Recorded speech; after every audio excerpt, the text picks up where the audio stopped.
I supposed there was no etiquette book for that. "Where's the baby?" I asked her.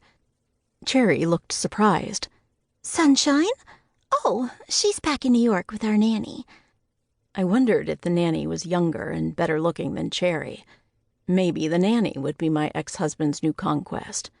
If Cherri had any sense, she would have hired someone who was entirely unattractive. Ted sat down. "Have you decided what you're eating yet, Jane?" he asked, looking at his watch and then checking his phone. He turned to Cherri and spoke in a far different tone. "And what would you like to eat, Pumpkin? Take your time." Cherri giggled. "I already know what I'd like, Popsicle. I studied the menu online before we came. I'll have the beef carpaccio, and for the main, I'll have the pheasant roulade." "What about you, Jane?" Ted snapped before looking at his watch again. "I didn't study the menu online first," I said, casting a quick glance at the menu. "I'll have the oyster crudo, followed by the lemon sole Veronique." I didn't particularly like oysters, and I didn't know what the lemon sole Veronique was, as the description was in French, but they were the most expensive things on the menu, and Ted had said he was paying. After we ordered, Ted said, "Excuse me. While we wait for our meals, I need to converse with my clients. You two can chat." With that, he left the table and hurried away. Could this be more awkward? I was sitting with my husband's former mistress, now his wife, and I wanted the floor to open up and swallow me. But Cherri did not appear awkward at all. "So, Jane, have you turned Amish again?" Was I imagining it, or was she staring at my clothes? Sure, I had made my own dress, but I thought it was quite nice. A far cry from a long plain dress, apron, prayer cup, and sensible shoes. I reminded myself that Cherri would not know what Amish woman wore. I shook my head. No, I left the Amish after my Rumspringa when I was 16.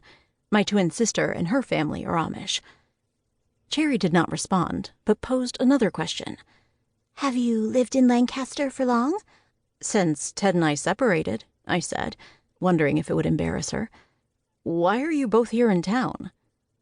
Cherri leaned forward and addressed me in a conspiratorial manner. "Melissa and Marcus Matheson own this restaurant. They've come here from New York to check on it." "Oh," I said, although Cherri seemed to think I should be impressed. Cherri pushed on. "Melissa and Marcus are ever so rich, you see.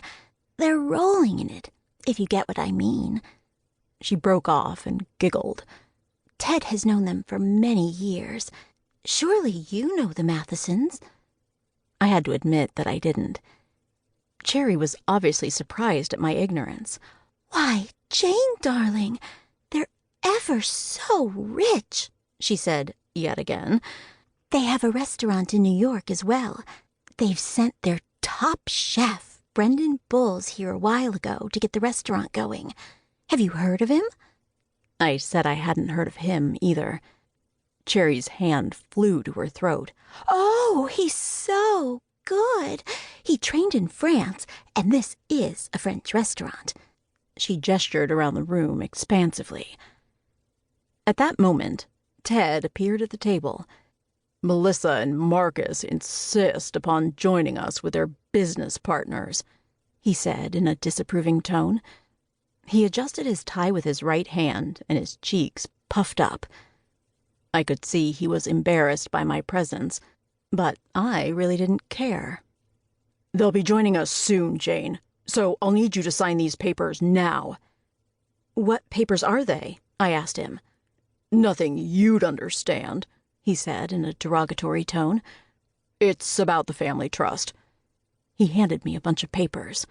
I immediately put them in my purse. "Why did you take them? You're supposed to sign them and give them back to me." I shot him my best fake smile. "Oh, Ted, you and I were married all those years, and you're a top lawyer. If there's one thing I learned from you, it's never to sign anything without a lawyer looking over it."